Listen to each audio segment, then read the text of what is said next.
Hay historias que, partiendo del sufrimiento de una sola persona, acaban cambiando las leyes de todo un país. Y este es, sin duda, uno de esos casos.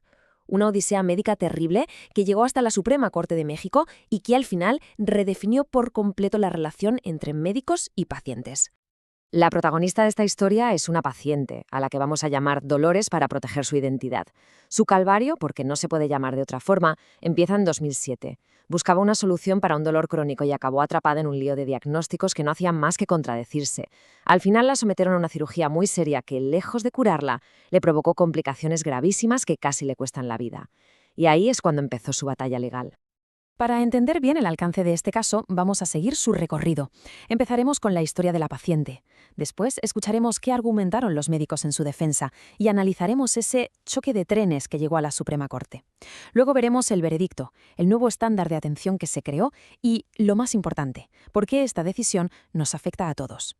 Venga, pues vamos al lío. El quid de la cuestión para Dolores fue una serie de diagnósticos totalmente desconcertante. Cada vez le decían una cosa, lo que la llevó por un camino de una incertidumbre absoluta.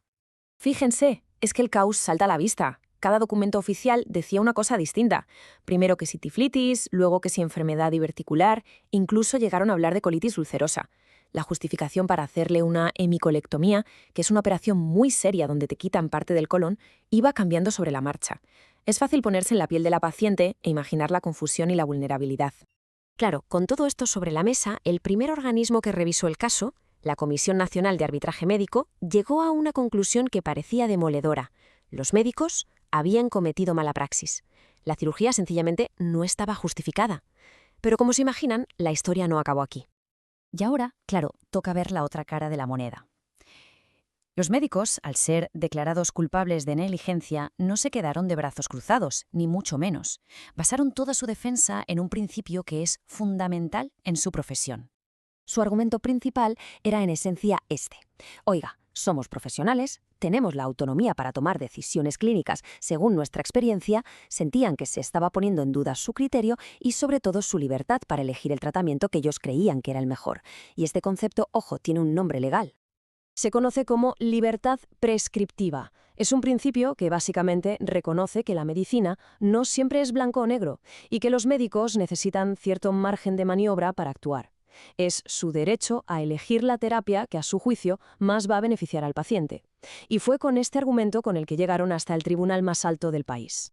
Total, que el caso fue escalando y le planteó a la Suprema Corte de Justicia un dilema de los gordos, un choque frontal entre dos derechos que parecían incompatibles.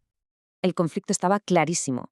Por un lado, el derecho a la salud de la paciente, que había sido vulnerado por una cirugía que no necesitaba, y por el otro, el derecho de los médicos a su libertad profesional. Además, y esto es muy importante, los médicos intentaron que el juicio se centrara solo en lo que pasó después de la operación, en las complicaciones, pero la defensa de la paciente insistió en que el problema venía de mucho antes, desde el propio diagnóstico. Y esto nos lleva a la pregunta del millón, la que la Corte tenía que responder y que va al corazón mismo de la práctica médica. ¿La libertad de un médico es absoluta o tiene límites? ¿Y dónde están esos límites?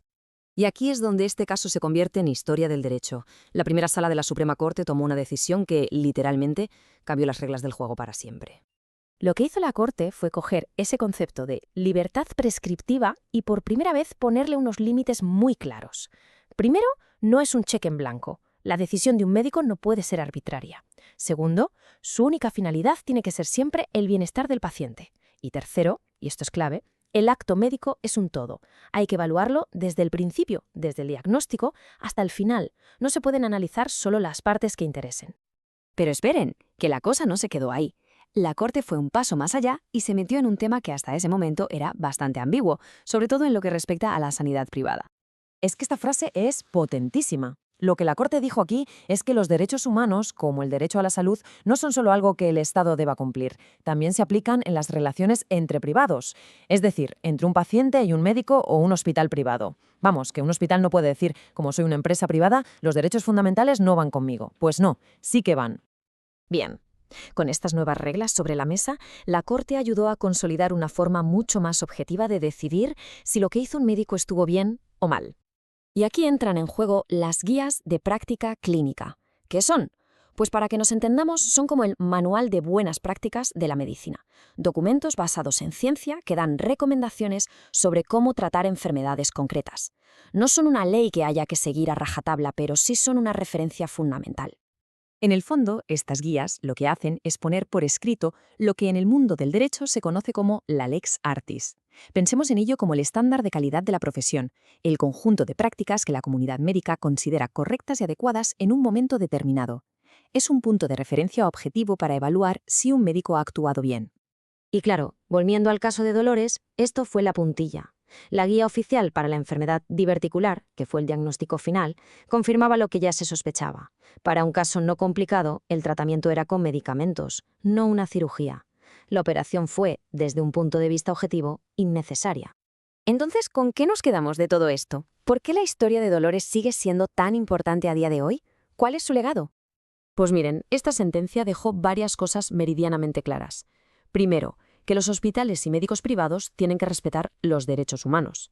Segundo, que la libertad del médico no es infinita, termina donde empieza el perjuicio para el paciente. Tercero, que las guías clínicas son una referencia objetiva para juzgar las decisiones médicas.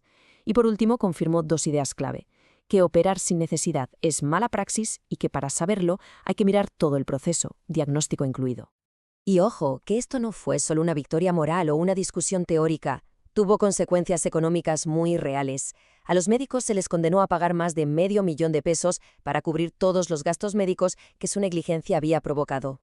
Al final, este caso no trata solo de un error médico. Trata de reequilibrar la balanza de poder para proteger a la parte más débil, el paciente. La sentencia nos recuerda que la enorme confianza que depositamos en los médicos exige una responsabilidad igual de enorme. Y aunque se sentó un precedente vital, nos deja con una pregunta flotando en el aire.